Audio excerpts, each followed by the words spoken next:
全剧我觉得最难演的就是乾隆，让观众看到不一样的面相的乾隆。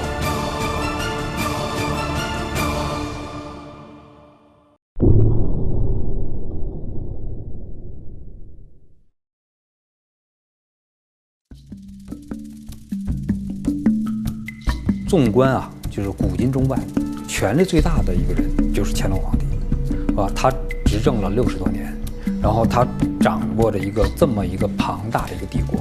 我觉得他是一个文治武功十全的老人。乾隆爷是一个琴棋书画的才子天子。这一药烧得好，釉色均匀，色泽剔透。其实这个霍建华身上有这个乾隆的这种感觉，有一种儒气。他会跟我们以前看到的一些影视的一些作品，一些帝王会有些不一样。他是一个清高的、自怜自爱的人，所以他很像临水照花的水仙。他很人性化，他有缺陷，他有优点，他有做不好的时候，他有荒唐的时候。我觉得他是个人，他塑造了一个不一样的乾隆，一个非常复杂的一个帝王的一个形象。如果说观众能够有那样的高度去认识乾隆的这种复杂性的话，那最好。我觉得乾隆是一个多疑又多虑的一个人。而皇后那些话，处处针对贤妃，朕不能不猜疑。可能作为一个帝王，他就避免不了有这样的性格，所以他害怕别人操控他。朕身边可信的人太少了，看来朕的后宫啊，得好好调理。所以他才对我怀疑了这么一辈子。他有一定的恐惧，说你会不会是太后让你来做些什么？臣妾得以陪伴在皇上身侧，臣妾真心感激太后，但这绝不代表臣妾定会受太后所指。淑妃啊，是不是你和朕的缘分已尽？他的多疑是真的，他对谁都多疑，包括他跟如意青梅竹马那么多年，他都会怀疑他。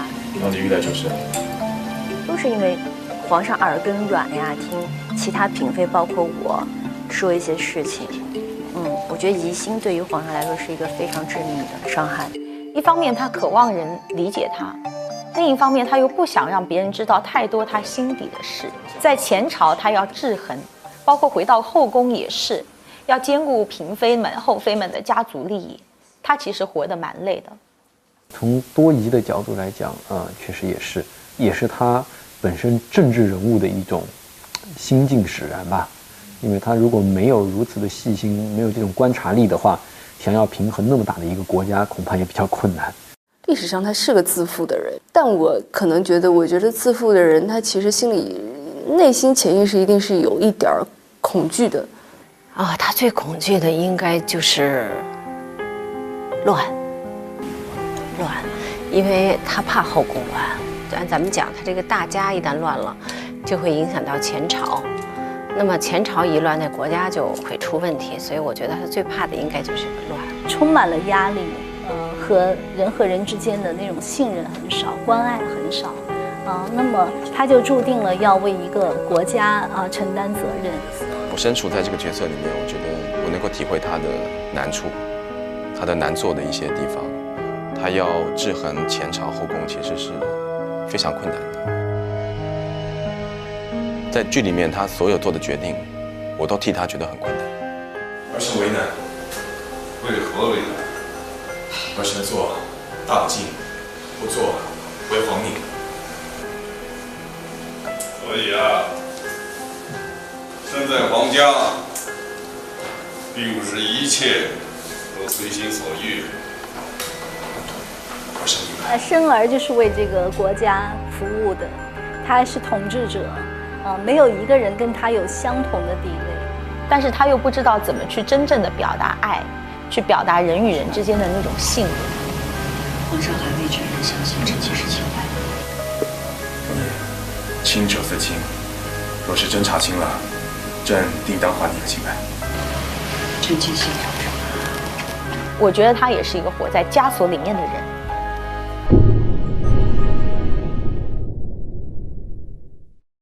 历史上他是个就是一个花花公子一样的那种感觉。皇上训斥，奴婢心悦诚服。我觉得说渣的话，是因为现在社会女性对戏剧里面这个乾隆的看法，觉得说啊，你今天爱上这个，爱得死去活来，明天又爱上这个。我觉得，因为他毕竟地位跟我们老百姓是不一样的，他毕竟是皇上，一个国家的王，而且那个年代本来就是应该是这样。在戏里的角色来讲的话，他不是很成功的丈夫。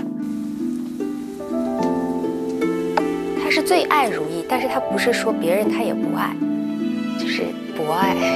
他一定会有很多的这段感情、那段感情、这段感情。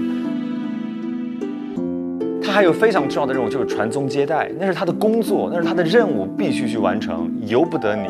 其实皇上没有那么轻松的当。书会太多搞不清楚，会人多报事，难怪进入海了。这是许太医、赵太医啊，进来以后两人一会母体不如玫瑰人强健。其实两个都是很棒的演员，对不对？周迅、董洁，两个人的表演状态是完全让我很相信，这是前皇后，这是继后，他们两个表演状态都是在那个剧本设定的人物基准里面。董洁她的形象来讲，还有她的戏，让我很相信她就是孝贤皇后。皇上有事儿，你们一会儿再去养心殿谢恩吧。他会就是很直接的，就是觉得说我是皇后。就是我看文字，哎，再跟他人对上，就是能对上。然后跟我在一起，只要一演戏的时候，就是那种相敬如宾的感觉，就马上就出来了。多谢皇上。那么我跟孝贤皇后的话，可能更相敬如宾一些，但是我心里面还是很尊敬她，很爱她。你是真的皇后，这很自然得敬爱。有皇上这句话，臣妾感激不尽。朗华是一个非常非常贤惠的一个女人，也非常的传统。我觉得她对皇帝的爱那是毋庸置疑的。永莲年幼有好多话，臣妾想亲自跟她说。真实的人物，乾隆皇帝非常爱这个他的皇后，而且由于这个乾隆13年的时候，朗华就他这个皇后去世，给了这个乾隆非常大的一个打击。乾隆这一部分其实最主要的话，或许乾隆是拿朗华和如懿比较。如懿是一开始跟乾隆就有爱情，她是得到乾隆的爱，其实朗华没有。乾隆和孝贤皇后是夫妻之间的真情，谢皇上赐予永然后跟如懿之间呢，会有恋爱的感觉。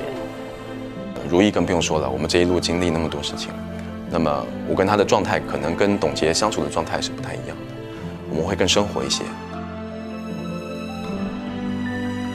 跟如懿一路走来，有欢笑，有泪水，有互相误解，有意见分歧，然后有甜蜜。其实挺享受在这个里面我把她封为皇后的那个阶段我们感情很好，那种状态是我很喜欢的两个也不是很年轻的时候，是大概到了接近中年。互相理解，然后我也看着她一路路走到皇后之位，那个阶段我觉得是很开心的。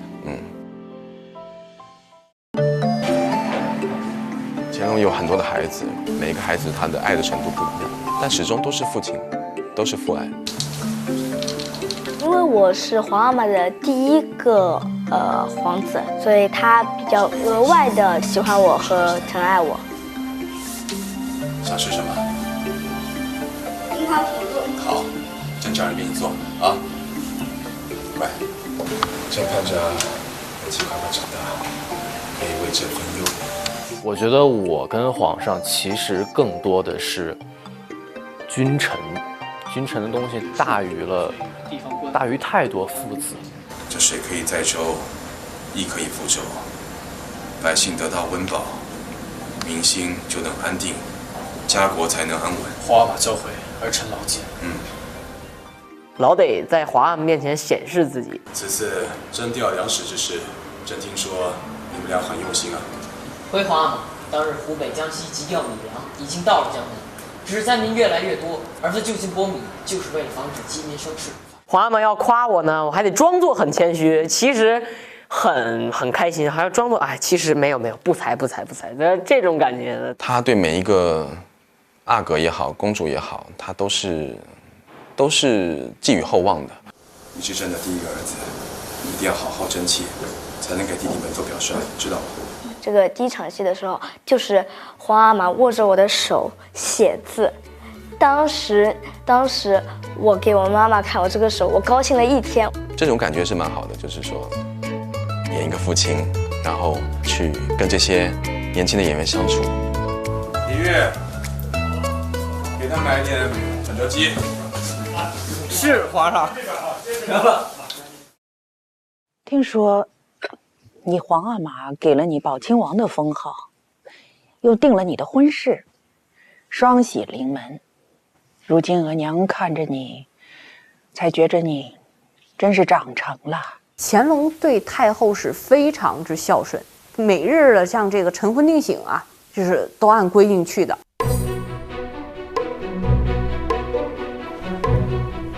儿子请额娘安。你小义来说，只是一个养母和养子的关系，太后跟皇帝的关系，但是从大义上来说，它其实是两种不同的观念和势力的那种对抗。母子吧，但是又不是亲生的嘛。你说不亲吧，从他们的台词里呀，从他们的戏里、眼神里，也能看到有亲的东西。可是你说真亲吧，但是又真的有一丝丝的防备。正是因为太后也懂得自己的界限在哪里，乾隆也明白，那我要孝顺你，我要表现出对你的这种极度的关心、极度的爱，你也不要去管我这些外朝的事情，那我们就各自保持各自的这个领域，那才能够这个母子和谐。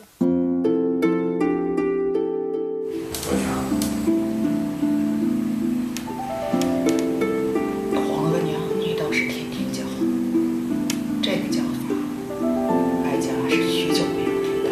在现场的第一次，我就跟他说，这个皇帝只能你来演，因为他眼睛一眨一眨，我就觉得所有的女人都会原谅他。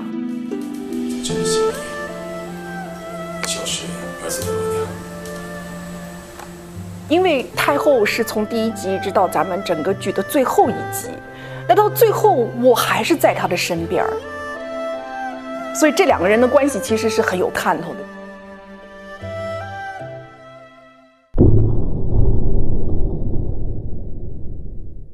这一次的造型来讲也很突破。好了，拜拜我的头发。刚才不紧张，现在还有一点紧张。还好。怎么样？摸一下吧。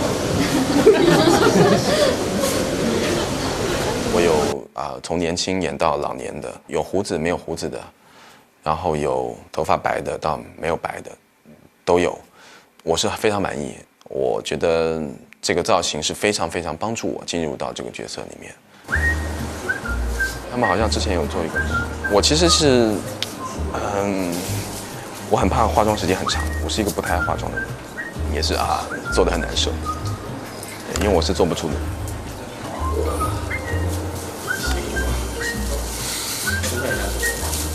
然后，但是出来的效果非常好，我们的这个特效化妆他们非常用心。稍微加一点啊。跟皇上他又从很年轻演到了70、80岁的这种，等到定妆的时候，包括跟导演沟通之后，他会觉得可能真的就是要做很大的一个区别。圆一点，把他那种气势弱的，你像我们这样基本上是乾隆执政的这一段50、60年的这个故事，在这个过程当中，其实我们想把它做一个更大的一个对清时期的一个概念。皇上的衣服，然后分为也是几大类嘛，它的常服、它的行服、它的端照，任何服的品种都有很多。然后如果你总共算起来，也有70、80。霍建华来演皇帝，这个演员确实很帅啊，他帅到就剩精华了。真的有种想拜你的感觉，特别像。我这就是笑话，真的很好，压力很大。有一套小龙袍我穿得很舒服，就是经常穿的一件小龙袍。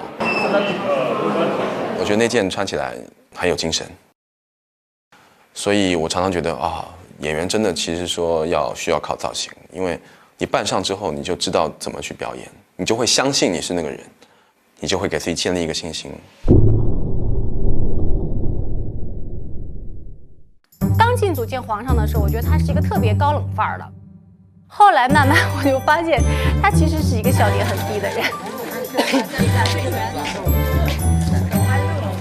有一次跟华哥嘴瓢了，你知道，大家都会嘴瓢啊，很正常，很深情。跟如意说，朕给你的治疗冻疮的药膏，然后他就说这是朕给你的痔疮膏。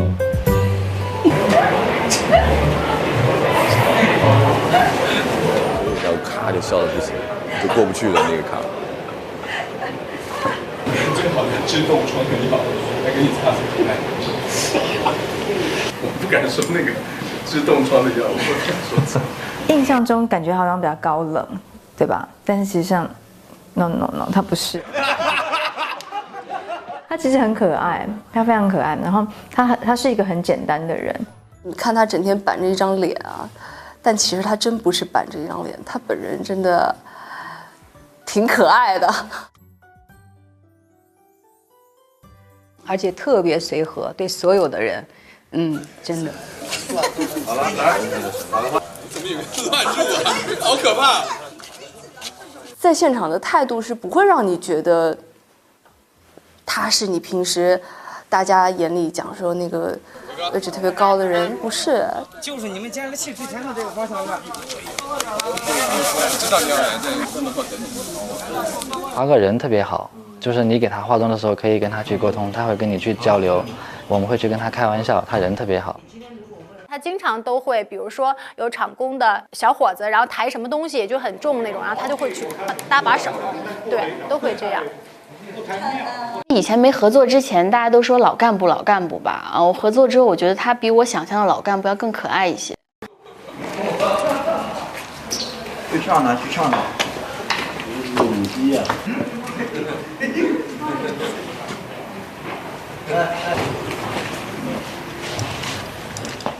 他是一个就是那种很欢乐、很快乐的大男孩的感觉。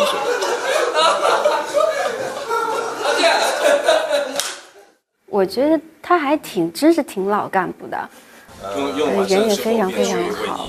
然后就是像平常我们在一起工作的时候，也是会很考虑大家的一个意见。别闹了。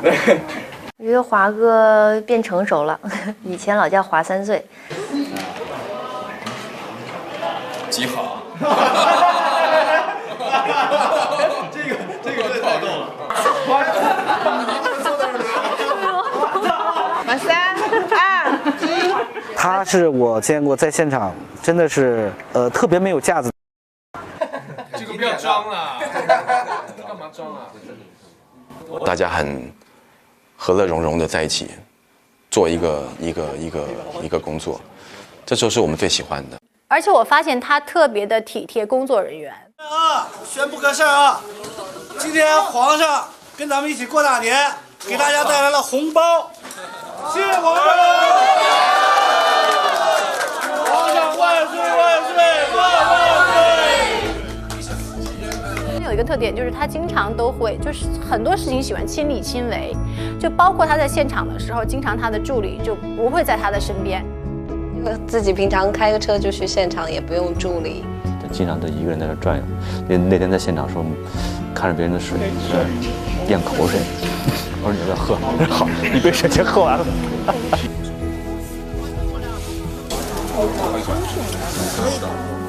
一大早进现场也没什么助理了什么的，自己背个包到那儿换服装，就感觉是这一天的工作要开始了，他就是来上班的那种感觉。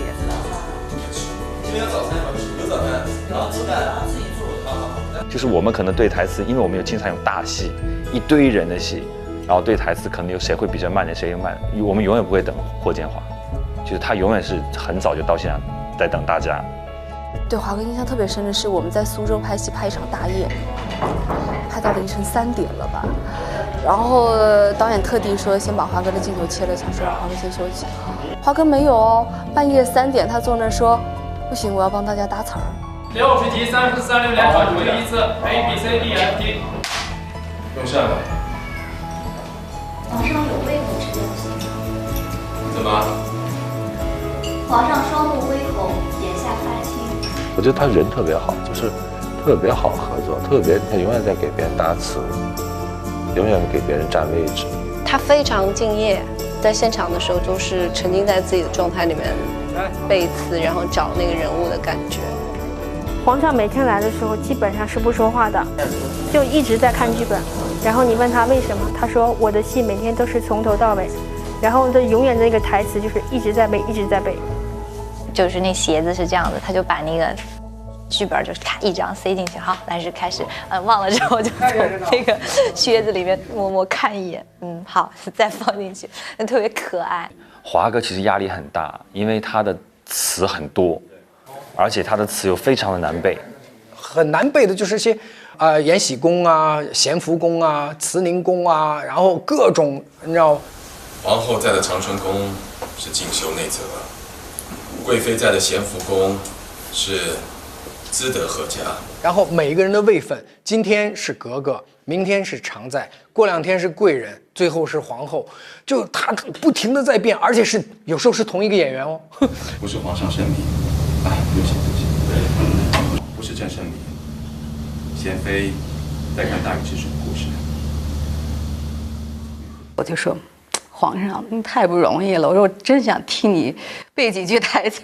8月，涛声吼地来，头高数丈楚山回，须臾却入海门去，卷起沙堆似雪堆。一开始觉得说起来没那么自然，不像自己说出来的话比较像是在念台词。即便是背后，若无可以继位之皇，便是背后。因为他跟我很明确的讲过，他都觉得是否自己适合当一个演员。他说他每次到现场都会有压力，都会紧张。我今天能不能有最好的状态来演这个角色？这问我也急，因为我有我的难处，所以才会大声。小娟哪一句？原本那句是什么？前面是冲子。可能压力都大吧。所以他可能一开始有些没有那么容易放得开。刚开始的时候可能就是不大找的这些东西，因为我们也都在找嘛。经常收工了以后，我们也会约着去放松一下。皇上，您先去哪儿？自然去延禧宫。你怎么家冷宫呢？但是聊天的话题其实还是离不开《如懿传》，还是在聊这个。他是很正直的，我觉得他是那种，就是说他以后就是肯定是一个倔脾气的老头，你知道吗？对，但是他人非常善良，然后也很有进取心。我觉得周迅在某些层面上给了他很多表演的自信。跟着他一路拍戏，可以学到很多东西。什么东西啊？他可以给予你很多东西，去 push 你成长、进步，进入角色。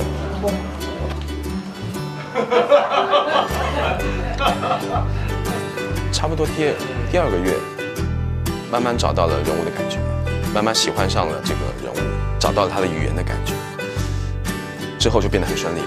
我觉得这是一个进入角色的一个感觉。身为公主，娶嫁为社稷安宁，咱们满蒙也有在嫁的习俗。当年董2世也是在家失足，才得了皇贵妃之位啊。我觉得他就是进入他那个角色的时候，他很像乾隆，就是跟他平常完全不一样的。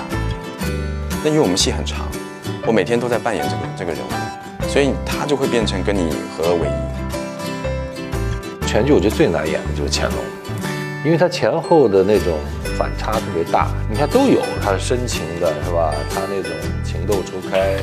皇上有什么想呈现的？陈述谢恩。一笔一画的，不是赏赐。是真心，他那种，情感的单纯，然后可是又是个帝王，他要执政，他要不停地用各种的手段来巩固他的皇权。当你真的身处在这个人物的里面，然后去宣泄你的情绪，还敢谋害朕的皇嗣，祸乱朕的后宫，永远别想有臣继承朕的江山，听完没有？可能里面有人物的情绪，也有我自己的情绪。其实到最后其实分不太清楚，到底是角色还是我。皇上有一场演完了，他就趴在导演肩膀上哭，你知不知道？就是他去见如懿最后一面的时候，我还抱他搂着他哭了1、2分钟，就这样。我想怎么安慰他？从他的情绪上来讲，他已经到了那儿了。他演到最后，乾隆的整个心理路程他已经知道了，包括情感的走向，所以他觉得那个时候确实他特别对不起如懿。事件一次次的发生，他对人物一次一次的理解和了解嘛。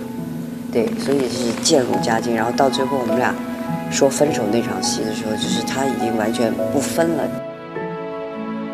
那天拍完之后，我回去以后冷静下来，我回想我为什么会这样。我想出的结论可能是我自己个人的对如懿的情感，是我对她的一个心疼，可能不是角色了，是我自己的。你在看他的时候，他就是自发的有那个东西了就那个会是一个很新的体验，而且是一种很兴奋的体验。比如说你思想的记忆点也好，或者是你脸部肌肉的记忆点也好，或者是你情感的记忆点也好，这会是一个新的记忆点。我觉得，就他自发已经有那个点的那个舒适感，他有了。我觉得。他真正注重的心理刻画，尤其到后期，对我每一场戏都让我那个眼神，我都觉得都对、都准，都是我想期待的那个样子。然后你要知道，演员认真去揣摩过，再呈现出来那种层次和感觉是完全不一样的。你就会觉得，哇，原来他挖掘出了人物身上另一面。所以在拍的过程中，你要用很多的情绪，然后有时候拍完一场戏，感觉好像虚脱了一样。虽然是很艰苦，因为你要不断的拿出本事来，掏出来。但是是一个成长的过程，挺过瘾的，其实挺过瘾的。这部戏，我觉得他可能会更喜欢这个职业。拍完这部戏，你就好像经历了一个非常是别人经历不了的人生，所以你脑海中有很多画面。这种人生的经验不是每个人可以有的。我很庆幸我体会到一个这么重要的人物的一个喜怒哀乐，他的悲伤，他的快乐，他的不得已，他的悲痛，他的无奈，他的孤独。可能我想听他说话，做一个倾听者就好了因为他的孤独是，我想是我最了解的，我是里面最了解的人。皇上，懿坤国娘娘轰了。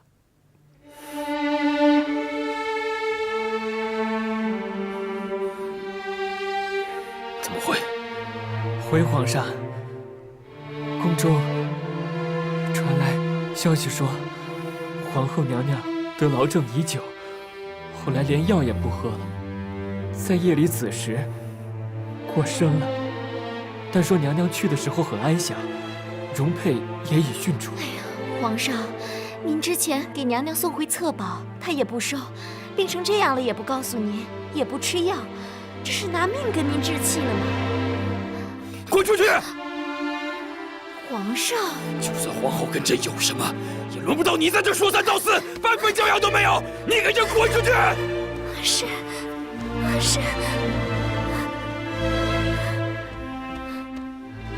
皇上息怒，丧仪该如何处置啊？处置什么？啊？处置什么？都给朕滚！滚！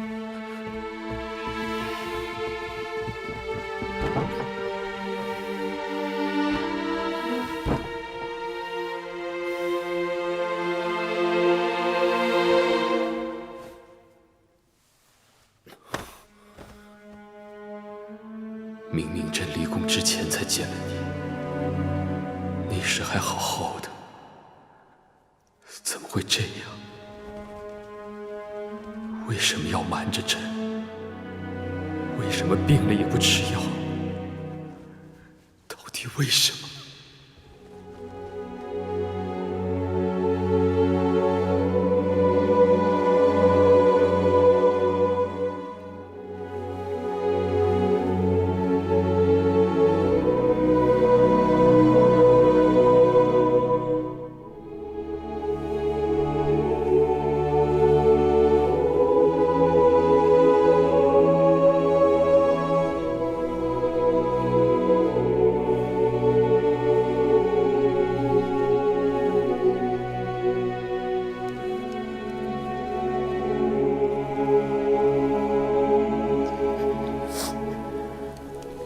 娘娘，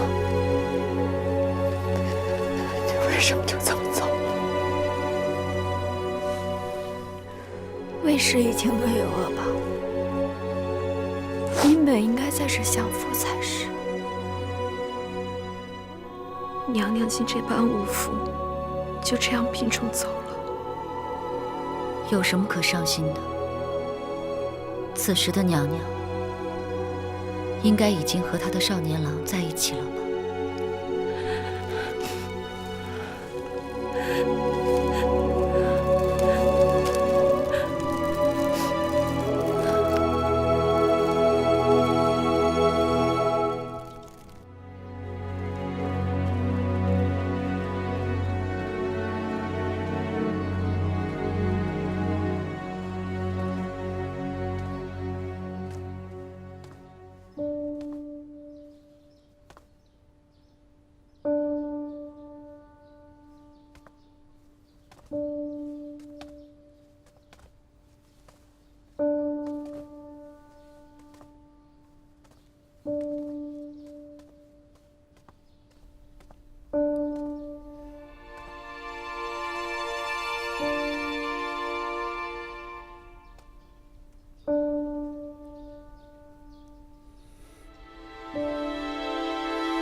皇阿玛，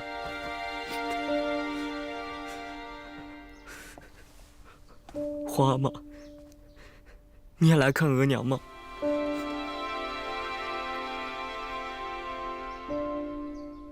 额娘说她自由自在了，她真的自由自在了吗？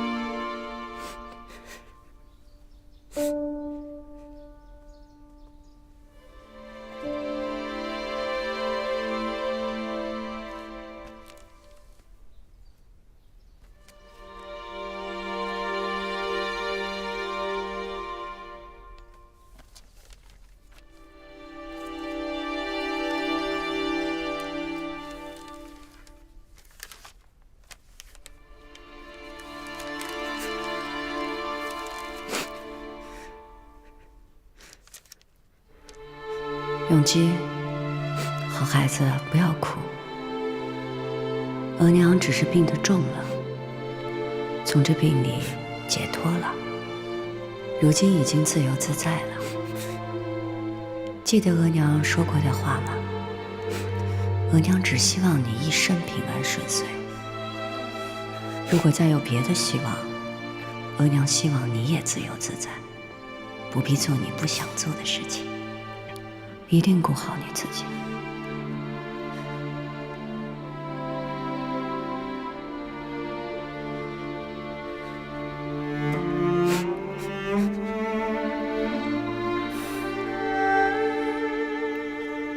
额娘给你的，好好留着吧。福家，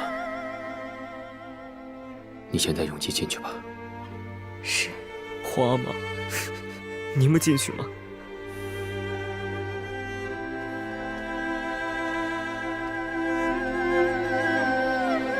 恭送皇上。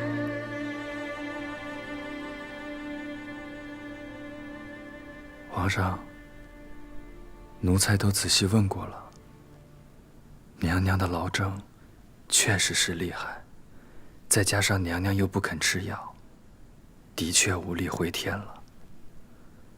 但娘娘走得很安详，白天还带着容佩出了趟门，娘娘自个儿还上城楼待了会儿，夜里在廊下和容佩喝着喝着茶走的，像睡着了一样。身边除了给12阿哥的信，就是这本枯了的绿梅陪着娘娘了。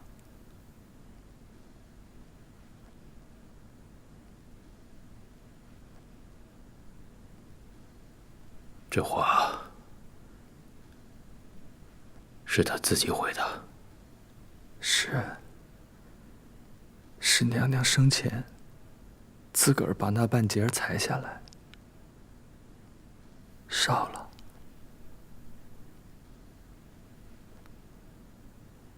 皇上，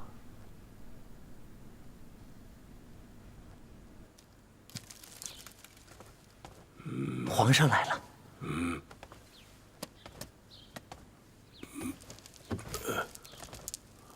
皇上，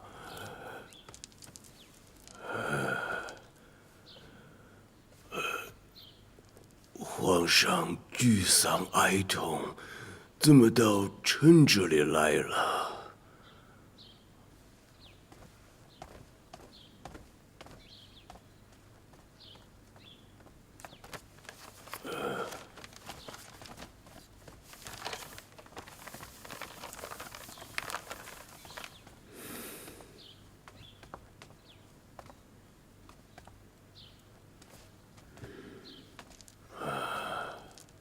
这幅画是从你手里交出去的，证明你复原，而且要复原的和从前分毫不差。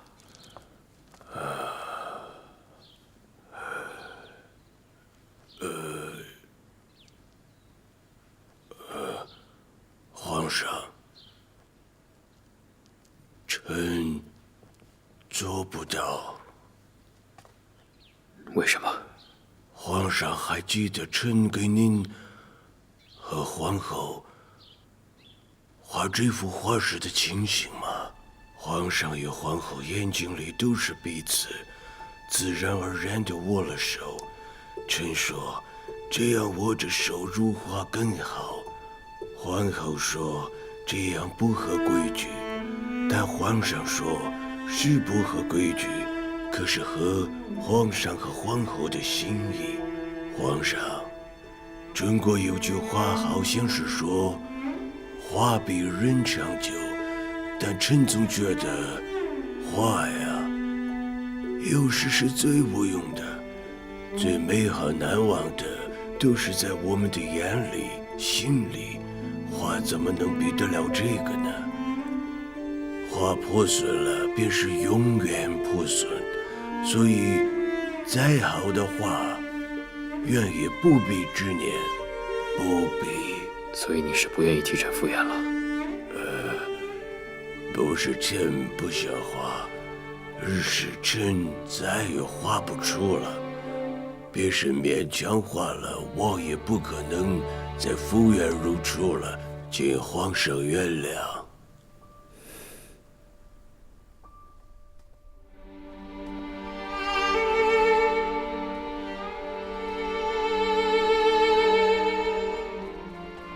哎，那不是我姑母住的景仁宫吗？我老去她那儿玩，我可没带别人来过这里，你不要告诉别人哦。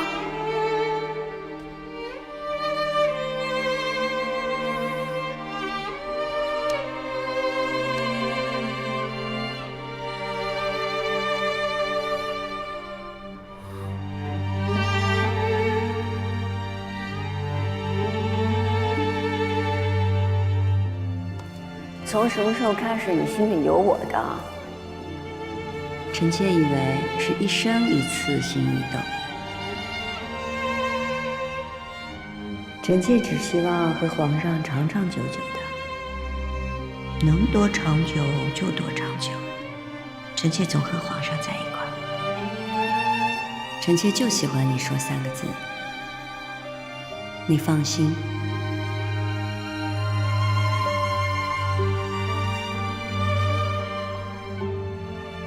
我是想要告诉皇上，现在咱俩在一块儿了，你再也不会是一个人在疯癫上孤独，臣妾陪你，永远陪你。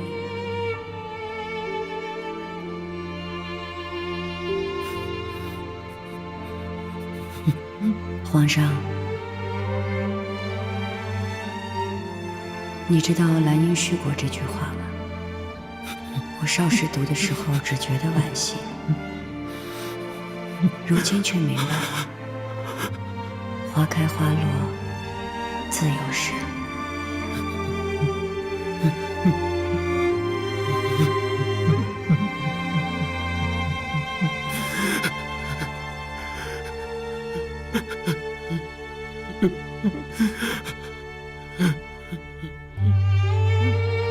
皇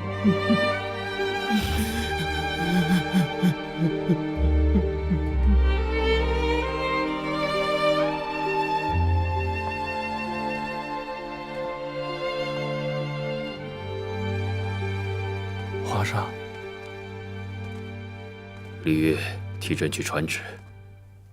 这皇后生前行迹风靡，其丧仪不便赴皇后遗旨办理，只可召皇贵妃例行。着抹去其在宫中一切史书记载，画像遗迹，并昭告天下，乌拉那拉氏薨。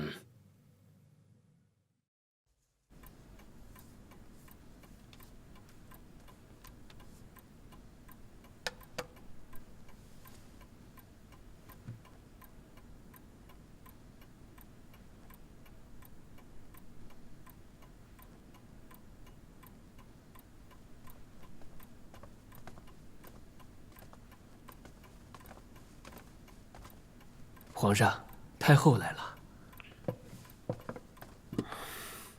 皇娘怎么来了？你自然知道哀家是为什么来的。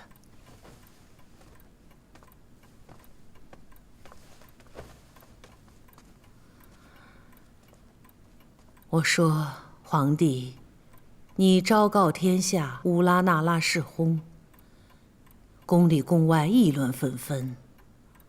旁人不敢过来问，哀家来问问你，你到底是什么意思啊？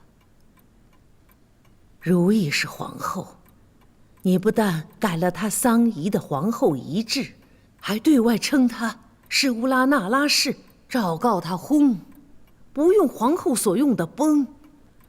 皇帝，你这可是要废后的意思啊！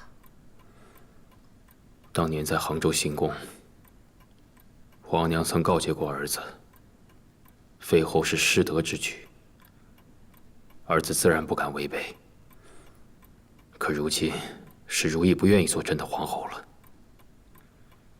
送回去的册宝，她不收，病重也不服药，就连她当年封后时，郎世宁替她与儿子画的画像，她也毁去了自己的那一半。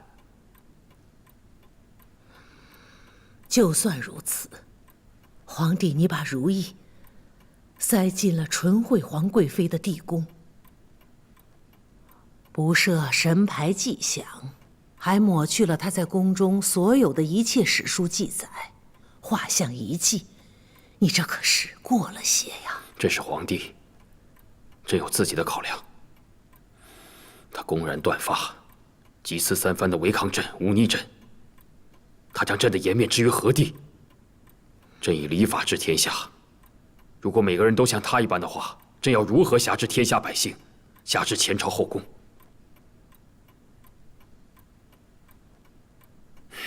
皇娘也说过，后位、尊荣、权势，如懿一个都不在乎。既然她不在乎，儿子又何必勉强她呢？也许他本就不该是这宫里的人吧。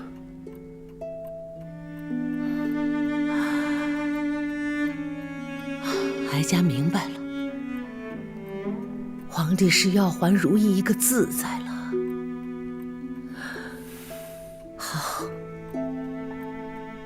既然皇帝主意已定，那哀家就先回去了。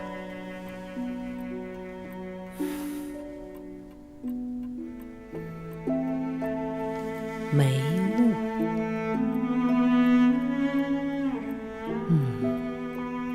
越需要用力抹去的，往往越是不敢面对的；越想忘记的，往往却是最难忘记的，是不是，皇帝？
这些日子，您一直待在梅坞，也不肯出去。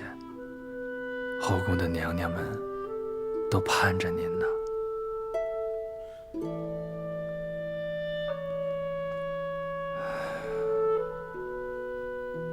要不然，奴才陪您出去走走吧。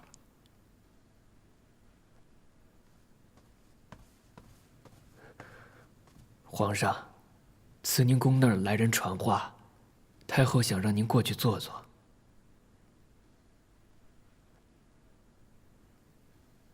知道了。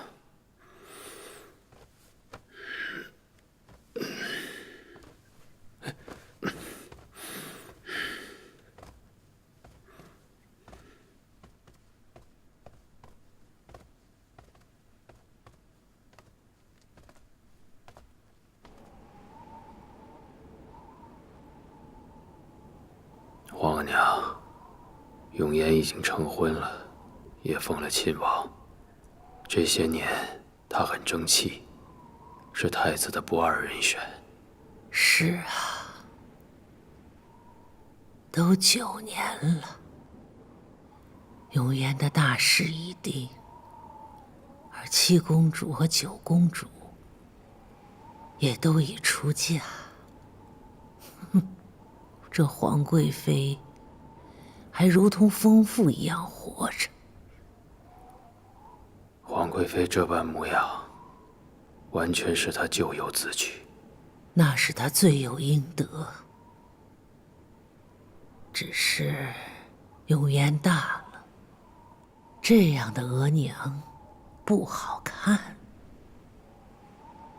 事情可以有个了结了。儿子明白。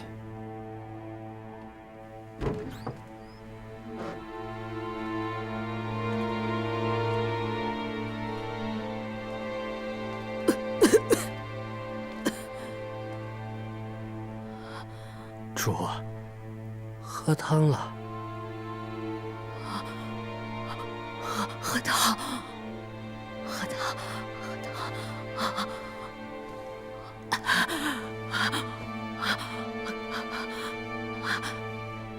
给我喝。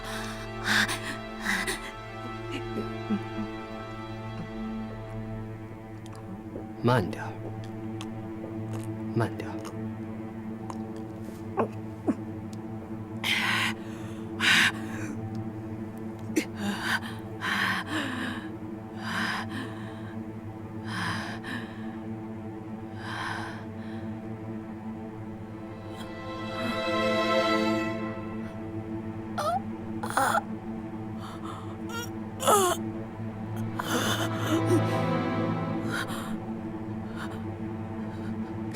这是啥？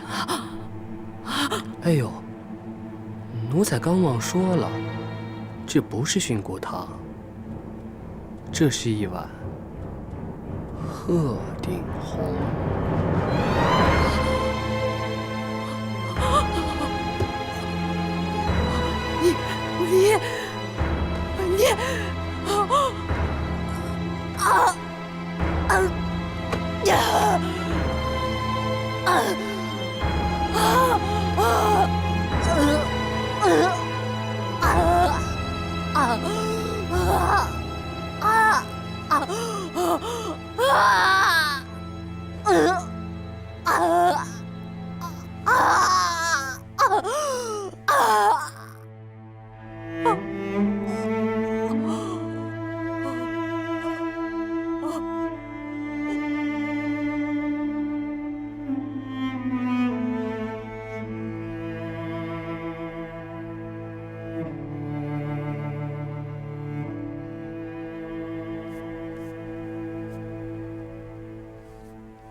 皇上，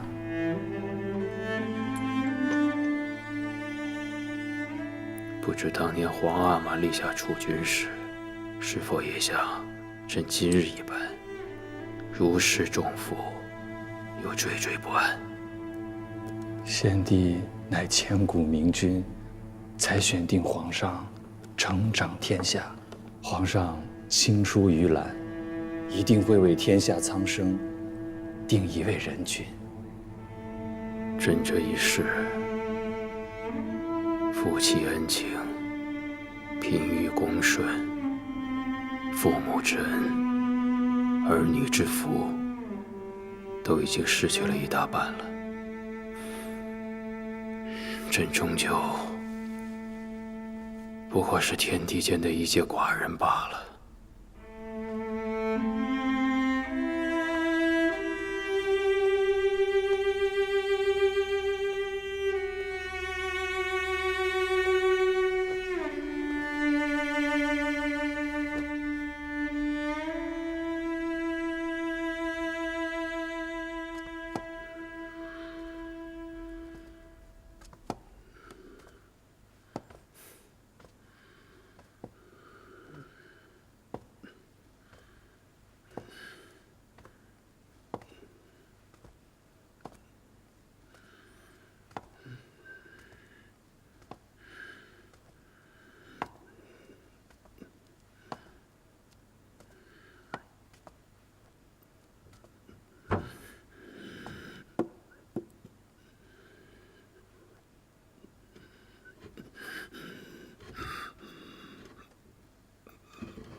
太上皇，您要找什么？奴才帮您找吧。那个盒子。哎。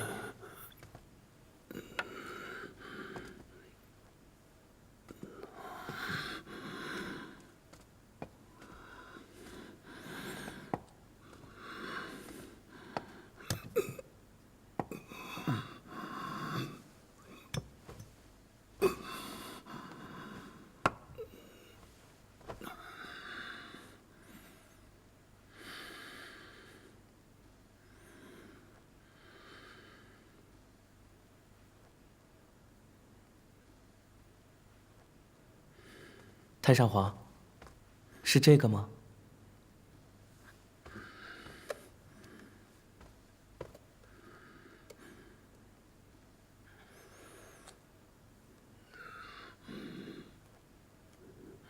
你先下去吧。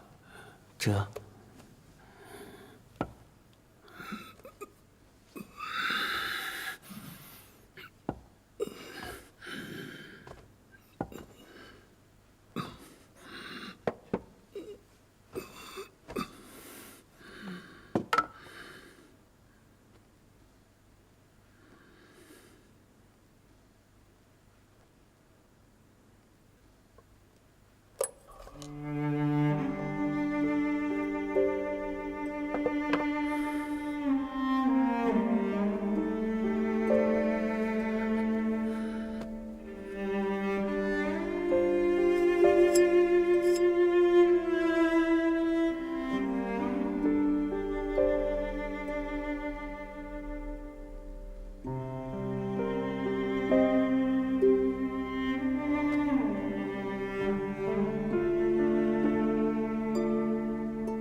芽了。